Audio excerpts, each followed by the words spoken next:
Hello বন্ধুরা, welcome to only sports. তো এই ভিডিওতে একটু ক্রিকেট আপডেটস নিয়ে কথা হলো। তো ক্রিকেটের চ্যাম্পিয়ন্স ট্রফির সবথেকে বড় ম্যাচ যেটা আগামীকাল হতে চলেছে 23 তারিখ দুপুর 2:30 থেকে। তো সেই ম্যাচটা নিয়ে কিছুটা আলোচনা করবো, ইন্ডিয়া ভার্সেস পাকিস্তান। তো সেই ম্যাচে ইন্ডিয়ার জন্য লাইন আপস কীরকম হতে পারে ইন্ডিয়ার, এছাড়াও ইন্ডিয়ার কি প্লেয়ার কারা হতে পারে এই ম্যাচে। তো সেই বিষয়গুলো নিয়ে একটু আলোচনা করবো। তো ভিডিওটি সবাই শেষ পর্যন্ত দেখতে থাকো, আর চ্যানেলে নতুন হয়ে থাকলে চ্যানেলটি সাবস্ক্রাইব করে পাশে থেকে বেল আইকনটি অন করে পাশে থেকো। 23 তারিখ চ্যাম্পিয়ন্স ট্রফির সবথেকে বড় ম্যাচ ইন্ডিয়া ভার্সেস পাকিস্তান। তো সেই ম্যাচটা খেলা হবে দুবাই ইন্টারন্যাশনাল স্টেডিয়ামে। তো এর আগের দিনও বাংলাদেশের সঙ্গে ইন্ডিয়ার খেলাটা দুবাই ইন্টারন্যাশনাল স্টেডিয়ামেই হয়েছিল। তো সেই স্টেডিয়ামেই আবারও এই ম্যাচটা হবে। তো সেখানে আগের দিন ইন্ডিয়া একটা কমফর্টেবলি জয় পেয়েছে বাংলাদেশের সঙ্গে। তো ইন্ডিয়ার লাইন আপস যেরকম এক্সপেক্টেড ছিল তো সেরকমই লাইন আপস ছিল, কিন্তু বোলিং লাইন আপসে একটা জায়গা নিয়ে একটু সংশয় ছিল, যেখানে জাসপ্রীত বুমরার খেলার কথা ছিল। তো সেই জায়গায় তো জাসপ্রীত বুমরা পুরোপুরি রুলড আউট হয়ে গেছে। তো সেই জায়গায় জাসপ্রীত বুমরার জায়গায় মনে হচ্ছিল আর্শদীপ সিং খেলতে পারে, কিন্তু সেই জায়গায় হার্ষিত রানাকে চান্স দিচ্ছিল। হার্ষিত রানা খেলেছে, তো হার্ষিত রানা ভালোই বল করেছে আগের দিন, খুবই সুন্দর খেলেছে হার্ষিত রানা। হার্ষিত রানার বোলিংগুলো খুবই ভালো লাগছিল দেখে। তো সেখানে হার্ষিত রানা উইকেটও পেয়েছে, তো খুবই ভালো বলিং করেছে হার্ষিত রানা।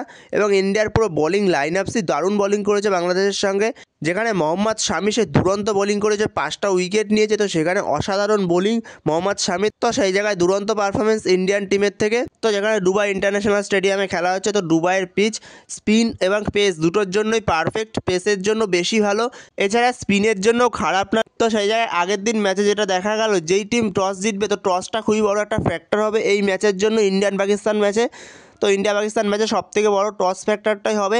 তো যেই টিমটা টসে জিতে ফার্স্ট ব্যাট করবে তাদের জন্য খুবই সুবিধা, কারণ আগের দিন ম্যাচেই দেখা গেছে বাংলাদেশ ম্যাচে, কারণ সেকেন্ড ইনিংসে ডিউ আসতে পারে। সেরকমই দেখা যাচ্ছিল আগের দিন ম্যাচেও বাংলাদেশের সঙ্গে।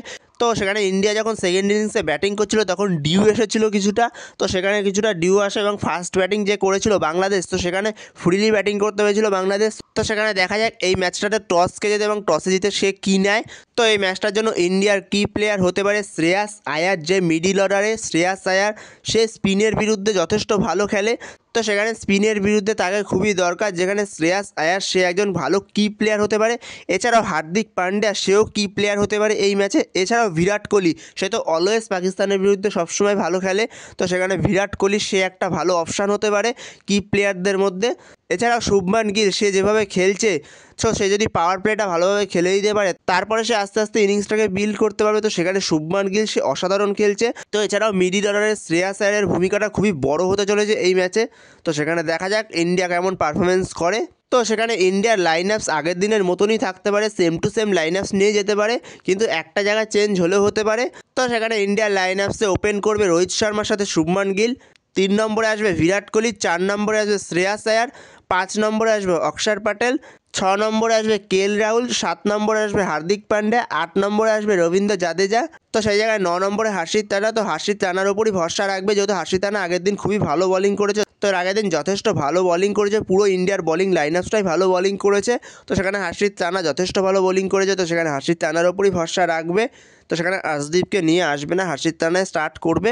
এছাড়া 10 নম্বরে মোহাম্মদ শামি, আর 11 নম্বরে সেক্ষেত্রে কুলদীপ যাদব। তো সেখানে কুলদীপ যাদবকে আগের দিন অতটা ভালো লাগেনি, তো সেখানে কুলদীপ যাদবকেই হয়তো চান্স দেবে এই ম্যাচে। তো সেখানে কুলদীপ যাদবের জায়গায় আরও একটা অপশান হতে পারে বরুণ চক্রবর্তী। তো বরুণ চক্রবর্তীকে নিয়ে আসতে পারে ইন্ডিয়ান টিম। তো সেখানে নিয়ে আসার পসিবিলিটি খুবই কম বরুণকে।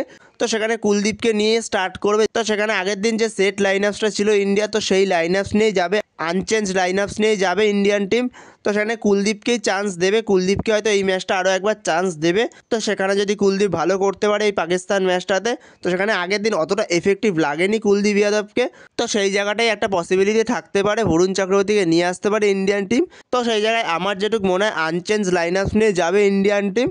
তো বন্ধুরা, তোমাদের কি মনে হয় ইন্ডিয়ান টিম কি কোনো চেঞ্জ করতে পারে পরের ম্যাচে পাকিস্তান ম্যাচটাতে? তোমাদের মতামত অবশ্যই কমেন্ট করে জানিও এই বিষয়ে। তো এই ভিডিওতে এই পর্যন্তই। তো এই ভিডিওতে এই আপডেটগুলো নিয়ে আলোচনা করার ছিল। তো ভিডিওটি ভালো লাগলে অবশ্যই লাইক, শেয়ার, সাবস্ক্রাইব করতে ভুলো না। তো নেক্সট ভিডিওতে দেখা হচ্ছে, ততক্ষণের জন্য বাই বাই।